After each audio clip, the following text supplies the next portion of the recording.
5 kilo जो गेहूँ है ये तो सरकार बंद कर देगी थोड़े दिनों। आपने एक पिक्चर देखी होगी, अमरीश पुरी कहता है उसमें कि अभी ना हराम की खाने की आदत पड़ने दो, और उसके बाद कहियो अभी ना छेड़ो, अभी नहीं, अभी कच्चे हैं। तो ये लोग अभी जो ठेले पर लगे हुए हैं ना, जितने भी लोग मजदूर, चाहे वो किसी भी बिरादरी का हो, चाहे वो हिंदू मुस्लिम कोई भी हो, 5 किलो कट्टा तो सभी को मिल रहा है। लेकिन जिस दिन ये बंद होगा उस दिन किल्ली मारेंगे, उस दिन ही ना 50 रुपये किलो का खाना पड़ेगा। ये सरकार में होगा नहीं, जो पहले का अखिलेश सरकार थी उसमें हमारे कश्यप बिरादरी की पट्टे मिलते थे और उसके बालू खनन के भी। लेकिन इस सरकार में क्या हुआ, इसमें ब्राह्मणों को और जितनी बहुबली हमारे नाम करके, लेकिन रजिस्ट्रेशन उनके नाम हो गया।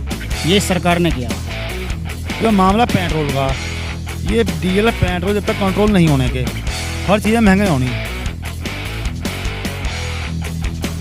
इस गांव का नाम है देवल और हम लोग आए हैं कश्यप बस्ती में। कश्यप में आपको बता दूं, कश्यप उमर धीवर उसको आम बातचीत में कहते हैं, और जो मछली पालन का कारोबार होता है उससे ये लोग जुड़े होते हैं। यहाँ तक कि पूरे उत्तर प्रदेश में मछली पालने के लिए जो तालाब होते हैं उसका कॉन्ट्रैक्ट भी सिर्फ कश्यप जाति के लोगों को मिलता है। उत्तर प्रदेश में हाल ही का कश्यप समाज जो है वो पिछले चुनाव में भारतीय जनता पार्टी को वोट करता रहा है, लेकिन उसमें कितने नेताओं ने उनके लिए क्या काम किया है ये हम इनसे ज़रूर जानेंगे। और समाजवादी पार्टी में भी कुछ कश्यप नेता हैं, वो क्षेत्र में आते हैं, कश्यप समाज के नेता नहीं आते हैं, या कश्यपों का क्या भला हुआ है, इस पर हम बात करेंगे।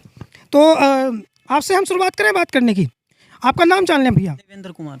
देवेंद्र कुमार, तो आप पढ़ाई लिखाई की है कुछ? हाँ जी, मैं बीएससी फाइनल हूँ। बीएससी फाइनल आपने किया है, तो नौकरी वोकरी मिली? नौकरी तो नहीं मिली, बस प्राइवेट कर रहा हूँ, अपना प्राइवेट जॉब पे हूँ मैं। कितनी आपकी उम्र है? मेरी उम्र है 26, अब हो गई। 26 से ज़्यादा हो गई है। और ये जो आपका एरिया है, यहाँ कितने आपके समाज के लोग रहते हैं? हमारे समाज के एरिया में अगर मैं ग्राम की बात करूँ तो 1200 के करीब, 1000 के करीब होंगे। और एरिया की तो पता नहीं है मुझे, हमारे ग्राम में होंगे 1000 लगभग। 1000। और आप ही की बिरादरी के कितने लोग होंगे? हमारी क्या होंगे? नहीं, टोटली मैंने अपनी बताया, 1000 जो बताया टोटल को। 1000 लोग आपके समाज के होंगे। तो बेसिकली आपका समाज जो है वो किसी एक राजनीतिक दल को वोट करता है, तो किस एक राजनीतिक दल को आप लोग वोट करते हैं? राजनीतिक दल जो पहले, अब ये तो टाइम टू टाइम बदलती रहती है, जो अच्छा परफॉर्मेंस दिखाता है प्रचार के बेस पे, उसी की तरफ को हमारे लोग ये झुक जाते हैं।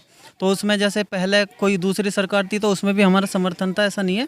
अब है भाजपा तो उसमें भी हमारा समर्थन है। मतलब आपका सरकार को समर्थन होता है, जिसकी भी सरकार आ जाती है आप उसका समर्थन करने लगते हैं? जी हाँ।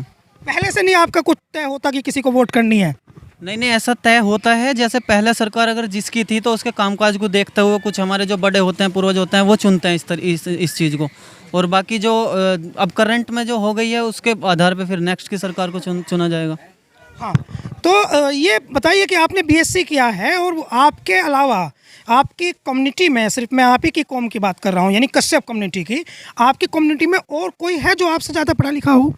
हाँ, ऐसे हैं जो मास्टर डिग्री वाले हैं, काफ़ी हैं। एमकॉम, एमएससी, एमसीए वगैरह काफ़ी सारे हैं। एमए वाले भी हैं अधिकतर, तो हैं मेरे से ज़्यादा भी एजुकेटेड। बहुत खूब देवेंद्र जी। लेकिन आप अब ये बताइए कि ये जितने पढ़े लिखे लोग आपने गिना दिए हैं, अच्छी अच्छी डिग्री वाले, इनमें से कितने लोगों को नौकरी मिल गई है? देखो, नौकरी तो बेरोजगारी है ये। वैसे अगर मैं बात करूँ तो सेंट्रल लेवल पे ही है एक तरीके से, क्योंकि कहीं ना कहीं हमारे देश की जो सरकार है वो नाकामयाब है बेरोजगारी को दूर करने में। अब किस तरीके से काम करते हैं, किस बेस पे काम करते हैं, वो तो उनका पॉइंट ऑफ व्यू है, या जो उनके साथ के कोवर्कर हैं उनका पॉइंट ऑफ व्यू है। लेकिन अगर मैं बात करूँ यहाँ जो हमारे यहाँ एजुकेटेड हैं, गवर्नमेंट जॉब पे तो कोई नहीं है, एक ही है, वो भी जो है बॉर्डर सिक्योरिटी वगैरह में। तो उसके अलावा कोई गवर्नमेंट जॉब वगैरह नहीं है यहाँ पर। हाँ, नौकरियाँ नहीं हैं, तो नौकरी एक समस्या है। तो आप ये बता दीजिए कि सरकार के तो कुछ नेता, आप भी सुनते रहते होंगे ना, पढ़े लिखे हैं, ये कह रहे हैं जब हम उनसे बात करते हैं कि नौकरियाँ इसलिए नहीं हैं क्योंकि ये लोग जो पढ़कर जा रहे हैं इनमें काबिलियत नहीं है, यानी आपके अंदर जो है योग्यता नहीं है, इसलिए नौकरी नहीं है। तो आपके पास योग्यता है नहीं, काबिलियत है नहीं, ये आपका अपमान है या वास्तव में आप पर काबिलियत है नहीं?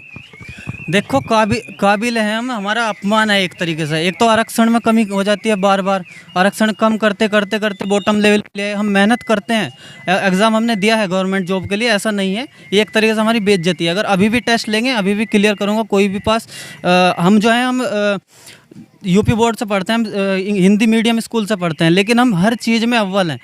तो अगर इसका कोई टेस्ट हो तो उसके लिए हम तैयार हैं, कोई दिक्कत नहीं है। ये भाजपा सरकार का एक जाल है एक तरीके से, कि जो पीछे हैं पीछे ही रहने दो, जिस तरीके से काम चल रहा है उसी तरीके से वोट बैंक बनाते रहो, बस इसमें भाजपा सरकार को मैं यो नहीं है कि मेरा किसी गवर्नमेंट से कोई लेना देना है, बस ये है क्योंकि बेरोजगारी जो करंट सरकार है उसी के बारे में बात करेंगे हम। तो बेरोजगारी के मामले में अभी चलो कोविड की हार्ड सिचुएशन थी, इस कारण हो सकता है क्योंकि उस चीज़ को हम तो समझ नहीं पाएंगे ग्रामीण लेवल पे।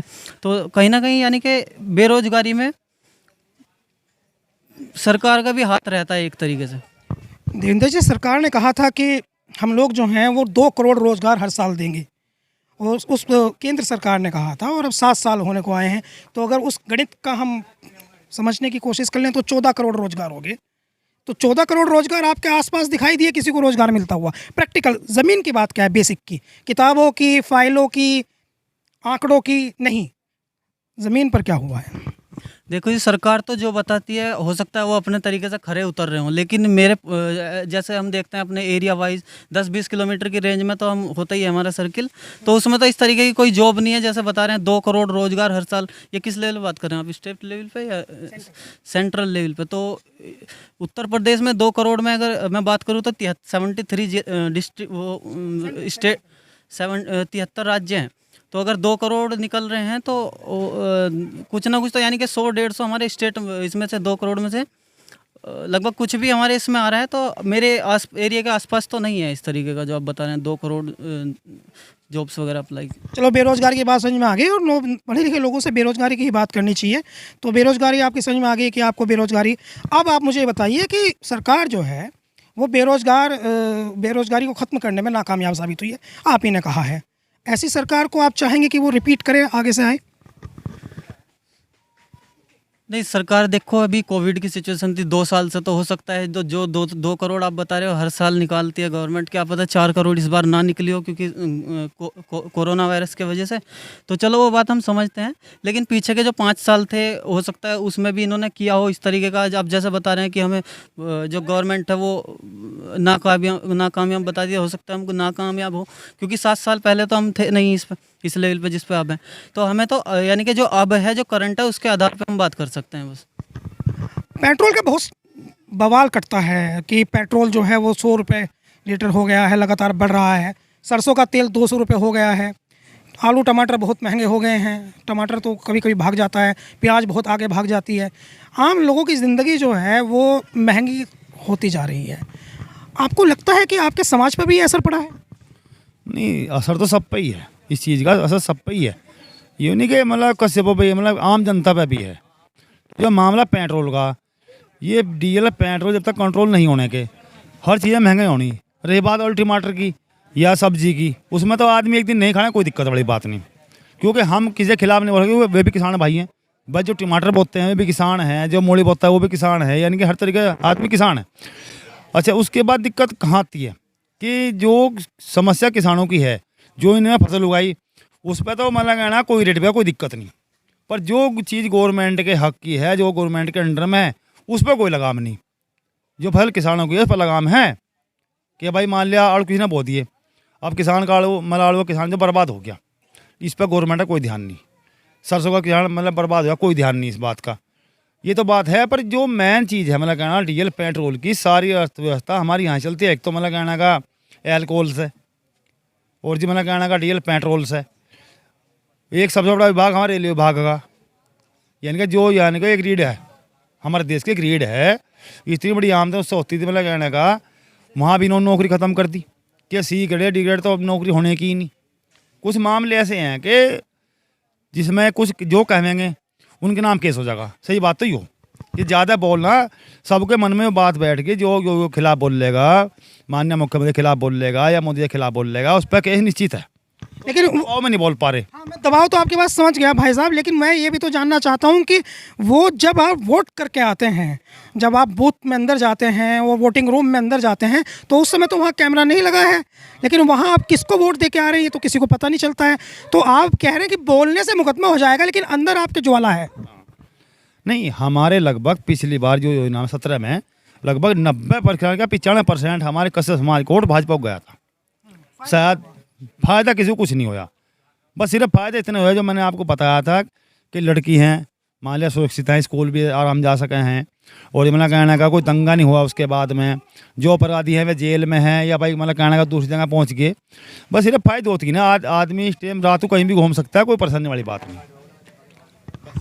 आपका नाम क्या है भाई साहब? विनोद कुमार। विनोद कुमार जी, आपसे मैं एक सवाल जरा मुझे आप प्लीज़ बता दें कि आप ये बताइए कि नई भर्तियां नहीं हुई हैं पुलिस में, पुलिस वही है जो कल थी, अखिलेश यादव के दौर की ही पुलिस थी, पुलिस वही है जो कल थी।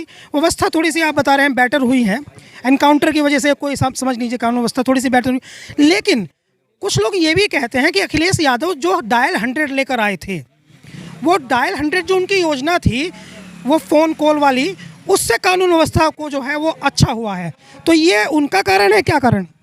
नहीं, नो तो हमारे माने अखिलेश यादव ने कई काम अच्छे करे कि मतलब कहने का 100 नंबर उन्होंने चलवाई, 108 उन्होंने चलवाई, और जो अस्पताल की पर्ची थी वो उन्होंने मतलब कहना 1 रुपये करवाई। ये मान लो जहाँ भी उन्होंने किए अच्छे काम किए, ऐसी बात नहीं है कि उन्होंने अच्छे काम नहीं है। वो तो थोड़ा मामला ये है कि नौकरी के बारे की बात सुन लो कि अगर हमारे 10 लड़कों की नौकरी लगी नहीं तो अखिलेश राज में ही लगी, उसके बाद में हमारे गाँव का एक भी बच्चा आज तक या इलाके कोई बच्चा नहीं जान पाया नौकरी पर। किसी नौजवान से पूछते हैं, भैया आप जरा आप करीब आ जाएं। हाँ, क्या नाम है आपका? रवि कुमार।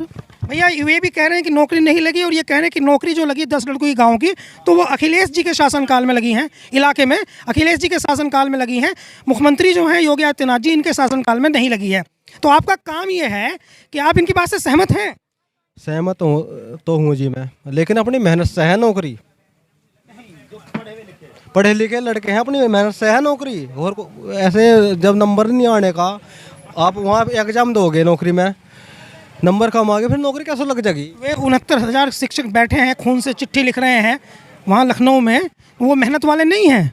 ये लड़के, ये आपके भाई खड़े हैं, ये बीएससी वाले, ये मेहनत वाले नहीं हैं? आपके हिसाब से मेहनत वाला कौन है? मेहनत वाले हैं, जो एग्जाम दे देगा वही पास हो गया। ये आप नहीं देते हैं एग्जाम क्या? काफ़ी एग्जाम दे रखे हैं, जैसे मैंने बताया। घर में 5-6 लड़की हैं मतलब जो पढ़ी लिखी हैं, कोई BS से कर रखी, कि एमए तक कर ली। अच्छा जी, MA B और BA B यानी कि इंटर से नीचे कोई है नहीं, तो मैं कैसे मान रोजगार कहीं है? मैंने काफ़ी इस बात में प्रयास करा। इनको बताओ भैया, इनको बताओ, ये जो कह रहे हैं, आप जो कह रहे हैं वो ये बात इनकी अलग है। आप कह रहे हैं कि जब एग्ज़ाम ही नहीं दे रहे, ये भैया भी एग्ज़ाम दिए, इनकी भी 3-4 लड़कियां बता रहे हैं कि वो भी एग्ज़ाम दिए, तो आप ना अपनी बात को तर्क से साबित करो, तर्क से साबित करो। कहना क्या चाहते हो ये बताओ आप। मैं तो कुछ नहीं कहना चाह रहा, नहीं मैं कुछ नहीं कहना चाह रहा, मुझे आपको सुनना है। हाँ, आप अपनी बात बताओ। भाई हमारी बात तो ये है, देखो मेहनत करेगा नौकरी वो लेगा। ये नहीं कर रहे हैं क्या मेहनत? आप ये कह दो कि नहीं कर रही है। मेहनत कर रहे हैं ये।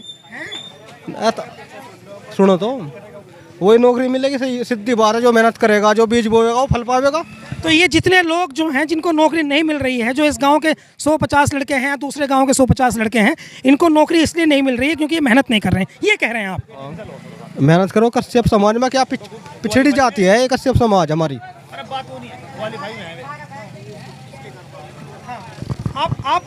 आपने दोनों की बात सुनी है भैया? हाँ सुनिए। आपका क्या नाम है? मेरा नाम मांगेराम कश्यप है।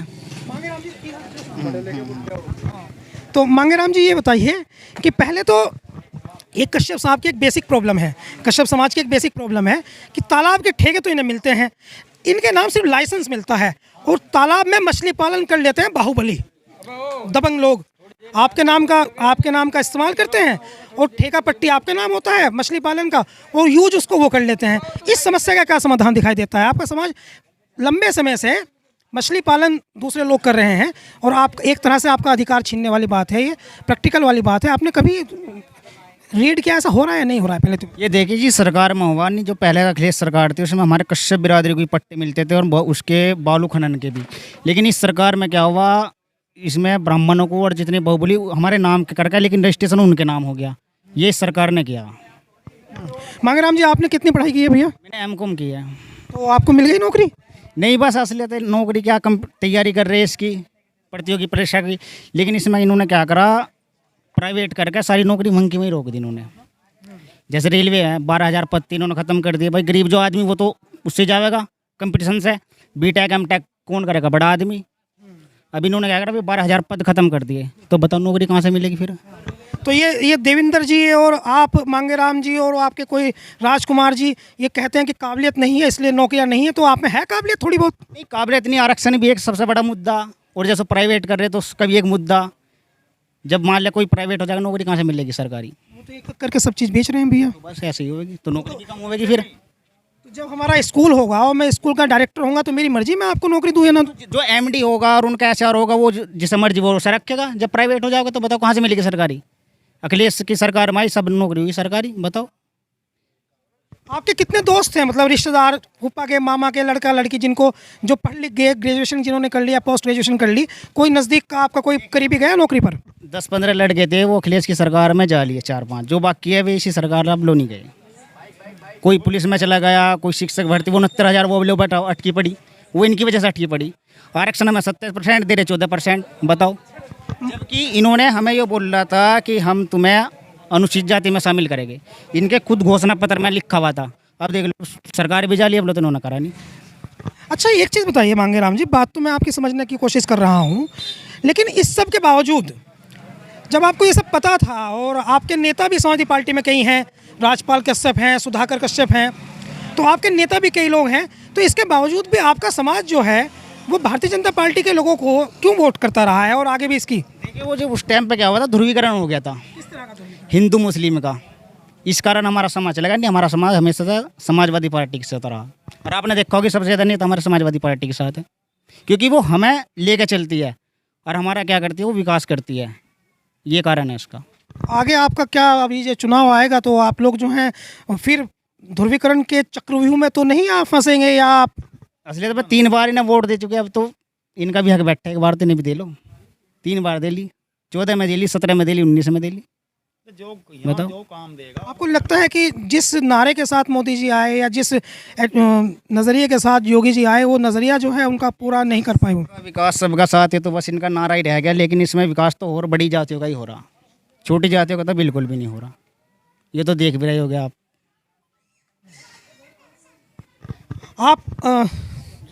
आपका नाम जान लें हम चाचा? जी, ऋषिपाल कश्यप।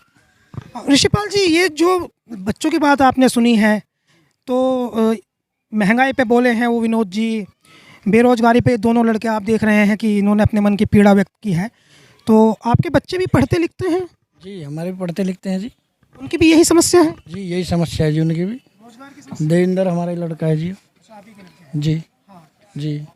तो इस सरकार में वोट तो आप लोग बता रहे हैं कि 95% आपके समाज के लोगों ने इनको वोट किया था। हाँ, तो अभी आप इस सरकार के कामकाज से आप कितने खुश हैं? हम तो सरकार के किसी कामकाज से कोई खुश नहीं है। सरकार ने काम करा क्या है? कहीं भी कोई एक बार किसी का समाज का कोई वो नहीं है कि भाई समाज को किसी को जैसे विशेष करके कि भाई इस समाज के लिए हमने ये करा होगा। वोट तो जो कश्यप समाज हो, चाहे कुम्हार समाज हो, ये मतलब प्रजापति समाज हो, और सैनी समाज हो, और आपका ये क्या नाम अदर, हाँ, जो भी है ना, सभी बीजेपी को ही सपोर्ट करता था। अब से पहले सभी को ये लगता था भाई भाजपा आएगी तो पता नहीं क्या करेगी, इस तरह का माहौल था कि मतलब पिछली बार जैसे भाई मोदी को पसंद करा था सबने, हर हर मोदी, घर घर मोदी हो रही थी, सबने एक लहर ऐसी चली थी कि भाई पता नहीं क्या करेंगे, पता नहीं किस तरह का माहौल लाएंगे।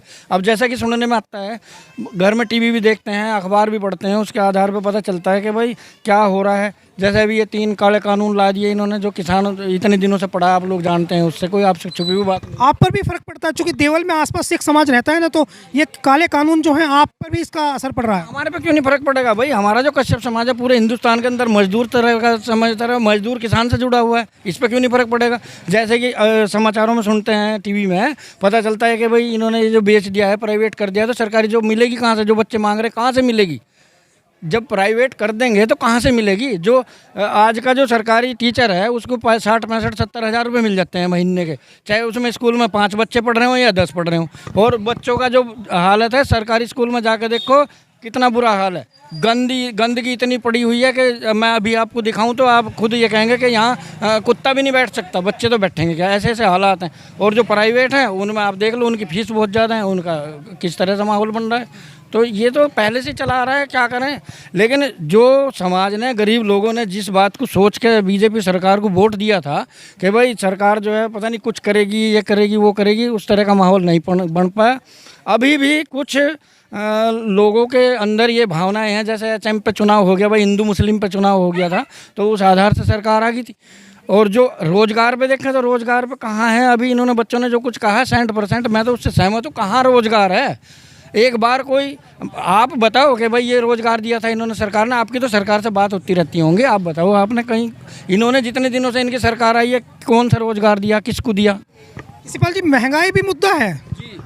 महंगाई तो इतनी है, इन्होंने कहा था कि किसान की आय दुगुनी कर देंगे, और आज के हालात ये हैं कि अब से पहले जो इन्होंने सिलेंडर दिया है वो 500 रुपये का था, आज वो तो दुगने का हो गया। लेकिन महंगाई दुगनी, वो आय दुगनी कहाँ होगी? इतने सालों में अभी पता चला 25 रुपये, हमें भी पता चला, हमारे भी गन्ना है थोड़ा बहुत, तो ऐसी नहीं, मतलब 100-500 कुंटल तो हमारे भी है ही, तो 25 रुपये बढ़ाए, वे भी इतने साल में 25 रुपये बढ़ाए, बताओ क्या क्या हो। और महंगाई इतनी है, DAP दुगने पे जाली, 500-600 रुपये का कट्टा मिल रहा था, 1300-1400-1200 कुछ का मिले अब।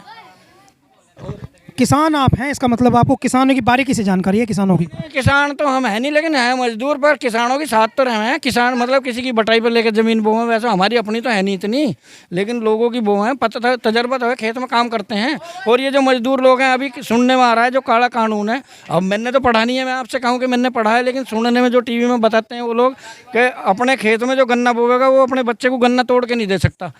ऐसा कानून बना है ये कि गन्ना अपने मेहनत करे हुए का अपने बच्चे को नहीं तोड़ के दे सकता, वहाँ गिरेगा जहाँ उसे गिरना होगा। और जो उसने मक्का भी बोली तो एक भुट्टा भून के अपने बच्चों को नहीं खुआ सकता। लेकिन मजदूर लोग नहीं समझ रहे हैं, इसका असर मजदूरों पे क्यों नहीं पड़ेगा भाई? जो जैसे ये बिकता है हमारे यहाँ, ये अरे ये दुकानों पर जो बिक रहा है, लटक रहा है क्या, चिप्स, जिस तरह से चिप्स बिका है इस तरह से आटा बिका करेगा। ऐसे हालात आवेंगे जब आने वाले समय में। ये जो जनरेशन है ना, ये इतनी बड़ी है, भविष्य का जो बच्चे हैं ये लोग नहीं समझ पा रहे हैं, जो नहीं समझ पा रहे हैं वो उन्हें पता चलेगा भाई क्या है ये कानून। जो लोग सुनते हैं, जो समझते हैं, उससे भाई पता चलता है कि भाई प्राइवेट कर दिया है सब कुछ। देखो अभी सब सुनते हैं, किसी के कहने से थोड़ा ही, भाई जो रेलवे है वो प्राइवेट कर दिया, बच्चे मांग रहे सरकारी नौकरी, कहाँ से मिलेगी? प्राइवेट वाला तो अगर उसे 10,000 में मिलेगा बंदा तो वो क्यों रखेगा 50,000 रुपये में? उसका दिमाग खराब है, वो इतना महंगा रखेगा। बताओ, प्राइवेट वाला तो, कंपनी वाला तो अपने हिसाब से रखेगा ना, वो तो वो सस्ता ढूंढेगा। इसी तरह से अनाज हुआ, गन्ना हुआ, जो भी कुछ है फसल किसान की, तो ये किसान। लेकिन मैं तो मजदूर हूँ, तो मजदूर की हैसियत से बात कर रहा हूँ भाई। मजदूरी भी तो जब ही मिलेगी ना जब कुछ देश में उस तरह का माहौल बनेगा जिस तरह का बनना चाहिए जी। फिर कहाँ से मजदूरी बढ़ेगी? अभी 5 किलो गेहूं जो मिला है उससे गुजारा हुआ ठीक? 5 किलो जो गेहूँ है ये तो सरकार बंद कर देगी थोड़े दिनों। आपने एक पिक्चर देखी होगी, अमरीश पुरी कहता है उसमें कि अभी ना आराम की खाने की आदत पड़ने दो, और उसके बाद कहियो अभी ना छेड़ो, अभी नहीं, अभी कच्चे हैं। तो ये लोग अभी जो ठेले पर लगे हुए हैं ना, जितने भी लोग मजदूर, चाहे वो किसी भी बिरादरी का हो, चाहे वो हिंदू मुस्लिम कोई भी हो, 5 किलो कट्टा तो सभी को मिल रहा है। लेकिन जिस दिन ये बंद होगा उस दिन किल्ली मारेंगे, उस दिन ही ना 50 रुपये किलो का खाना पड़ेगा। ये सरकार सदा थोड़ी ना दे देगी, सरकार सदा थोड़ी ही रहेगी, 5 साल में बदले सरकार के जो सरकार है मौजूदा, इनके पास ऐसा क्या फॉर्मूला है कि इनका कॉन्फिडेंस बहुत हाई है? 10 महीने से किसान बैठे, इन पे कोई फर्क नहीं पड़ता, जो चाहे वो कर दें। आखिर इनके अंदर इतनी हिम्मत आ कहाँ से रही है? इतनी हिम्मत इनके अंदर यहाँ से आ रही है कि पहले से ही जो है आदत बन चुकी है। इन लोगों ने 2,000 रुपये तो किसान के 2 महीने में कितने दिनों में 4 महीने में 2,000 रुपये देते हैं। तो उसको ये लग रहा है भाई मुझे जब फ्री का आ रहे, किसान के दिमाग में ये बात बैठ गई कि मेरे फ्री का आ रहे, चाहे वो 1 बीघे का किसान है, चाहे वो 5 बीघे का किसान है, चाहे 100 बीघे का। और इसी तरह से मजदूर के दिमाग में ये बात बैठ गई है कि मेरा थैला आना ही आना है। भाई 5 किलो का थैला यो मुझे जो है अभी पीछे फ्री कर रखा था, अब मेरा ख्याल 2-3 रुपये किलो कर दिया। तो इसलिए उसे ये लग रहा है, जो लेडीज समाज है उसको भी ये लग रहा है, जितना भी हमारे जो महिलाएं हैं उन्हें ये लग रहा है कि भाई नाज सरकार दे रही है।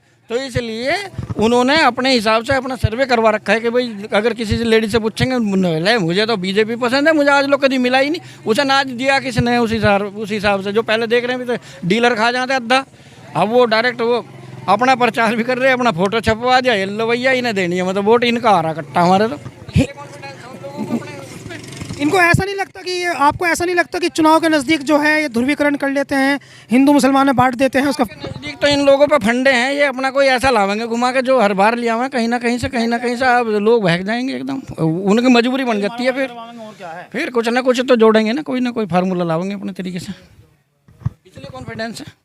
जैसे आप अपने समाज में, आप सीनियर आदमी हैं तो अपने समाज के लोगों से आप बात करते हैं, तो आपके समाज के लोगों के अंदर भी ऐसी नाराज़गी जैसी आपके अंदर है या अलग अलग सोच है? नहीं, देखो मेरे अंदर नाराज़गी नहीं है। अब से पहले हमने बीजेपी को ही वोट दिया है, लेकिन एक बात है कि हम अगर किसी को चाह रहे हैं और वो हमें नहीं चाह रहा है तो फिर हमारा क्या लगा है? हम तो सीधा फंडा बता रहे, हमें बीजेपी से नाराज़गी क्या है भाई? हमने तुझे चाहा, तू हमें नहीं चाह रहा भाई, वो भी तो हमें बतावे ना। मान लीजिए आप प्रधानमंत्री हैं, चाहे योगी जी हैं, वो तो मुखिया हैं, हमारे देश के प्रधानमंत्री हैं वो मुखिया हैं, और हमारे प्रदेश के मुखिया योगी आदित्यनाथ जी हैं, माननीय मुख्यमंत्री जी जो हैं वही तो जिम्मेदार हैं, मुखिया ही तो हैं। मुख्यमंत्री मुखिया के संबंध से ही तो है जी, और क्या है। अब जब मुखिया ही हमारी तरफ को ये नहीं देख रहा भाई ये मेरे इस तरह से, लेकिन उसने सोच लिया कि 5 किलो अनाज देने से इनके बालक जो कटोरी बजा रहे हैं उसमें क्या नाम, स्कूल में, सरकारी स्कूल में जो खाने का राशन दे रखा जिस हिसाब से वो बजाओ, जहाँ चम्मच अपना ले आओ कि पढ़ते तो है नहीं, क्या करेंगे? कहाँ जाएगा गरीब आदमी, किस तरह से कहा करेगा? दिमाग चलता तो चारों तरफ को है, खिचड़ी सी बन जाए, जब बताने मंडेंगे तो कहाँ इतनी आपदा मनों में घुसी भाई ना, लोग नहीं समझ पाते उस चीज़ को। ऋषिपाल कश्यप जी, विद्वान आदमी आप हैं, आपसे बात करके लग रहा है कि आपको जानकारी है चीज़ों की, तो आप ज़रा ये बताइए कि कश्यप समाज जो है उत्तर प्रदेश में अच्छी आबादी में है और नेतृत्व जो है वो आपके पास में कमज़ोर है, तो आपका जो नेतृत्व है, वो क्यों कमज़ोर है और आपके बाद जो है वो सरकार आपको कंसीडर क्यों नहीं करती है मजबूती से? हमारे समाज की आर्थिक स्थिति कमज़ोर होने की वजह से ऐसा है, जहाँ से ये जो कश्यप समाज जिससे जुड़ता है ना, चाहे वो गांव के किसी सरमाएदार व्यक्ति से जुड़ा हो, धनाढ़ व्यक्ति से जुड़ा हो, चाहे किसी मंत्री से जुड़ा हो, तो जो जहाँ से जुड़ा है वो उसे ही पसंद करता है। ऐसा नहीं है कि एक दौरे से बिल्कुल आप कहेंगे कि पूरे उत्तर प्रदेश का या पूरे हिंदुस्तान का कश्यप समाज जो है वो बीजेपी से ही जुड़ा है या मायावती जी से जुड़ा है या क्या नाम समाजवादी पार्टी से जुड़ा है, ऐसा नहीं है। बटा हुआ है जहाँ जिसका जैसो बैठ रहा है, और इसकी वजह है उसकी आर्थिक स्थिति कमज़ोर। यानी कि हमारे समाज की आर्थिक स्थिति इतनी कमज़ोर है कि वो किसी न किसी से जुड़ा हुआ है, भाई की नहीं मानता, जहाँ से उसका काम चलता है वो उसकी मानता है। ये वजह है और कोई वजह नहीं है पूरे हिंदुस्तान में, भले या तादाद इनकी कितनी भी हो। जैसे ये कश्यप समाज के लोग चाहे अपनी सरकार बनाने में सक्षम हो, लेकिन आर्थिक स्थिति से इतने कमज़ोर है कि सरकार नहीं बना सकती। और आर्थिक स्थिति सुधर जाए, इसका क्या फॉर्मूला है? आर्थिक स्थिति सुधार का फार्मूला है जी कि जो बच्चे पहले तो इतने नहीं पढ़े लिखे थे, 2004 में एक हमने राजनीतिक प्रोग्राम करा था, उसमें हमें ऑफर आया था कि भाई उस टाइम माननीय मुलायम सिंह जी की सरकार थी कि भाई अगर आपके कोई बच्चे पढ़े लिखे हों तो दो चार जैसे। तो हमारे रिश्तेदारों में तो क्या किसी में था ही नहीं ऐसा BSc MSc करा हुआ। फिर उसके बाद हम लोगों ने मेहनत करी और विचार करा कि भाई चाहे कुछ भी हो जाए, जैसे भी हो जाए, बच्चों को पढ़ावेंगे, बच्चों को पढ़ाए, लड़की भी पढ़ाई, लड़के भी पढ़ाए। यहाँ अब बहुत लोग पढ़ रहे हैं, बहुत बच्चे पढ़ रहे हैं, मतलब सभी लोग मेहनत कर करके, मजदूरी कर करके अपने बच्चों को पढ़ा रहे हैं, भाई रोज़गार मिलेगा। लेकिन ये 7 साल तो बिना रोज़गारी में निकल गया, तैयारी कर रखी तो कुछ नहीं मिल पा रहा। पता चल रहा है कि भाई प्राइवेट होने जा रहा सब कुछ ही। ऋषिपाल कश्यप जी ने जो बात कही है उसमें एक बहुत महत्वपूर्ण बात है, जिस बात को पूरे प्रदेश को, मुझे लगता है देश को भी सुनना चाहिए और दूसरी जातियों को भी सुनना चाहिए। इन्होंने बताया एक समय था जब एक नेता ने इनको बुला करके कहा कि तुम अपने बच्चों को पढ़ाओ, और जब इन्होंने उनकी बात को मान करके अपने बच्चों को पढ़ाना शुरू किया तो स्थिति ऐसी आ गई कि जब बच्चे पढ़ गए तो नौकरियाँ नहीं है, निजीकरण की तरफ बात बढ़ी है। देवल गाँव में हम हैं, कश्यप समाज के बीच हम हैं, कश्यप समाज के कई लोगों से हमने बात की, जिनमें नौजवान भी हों, कुछ वरिष्ठ लोग भी हैं। बिजनौर से दिल्ली रोड पर, बिजनौर से ठीक 17 किलोमीटर पहले गांव पड़ता है और हमें नीचे उतर के अंदर आना पड़ा। मैं हूं आस मोहम्मद कैफ और TrueCircle.net देख रहे हैं आप।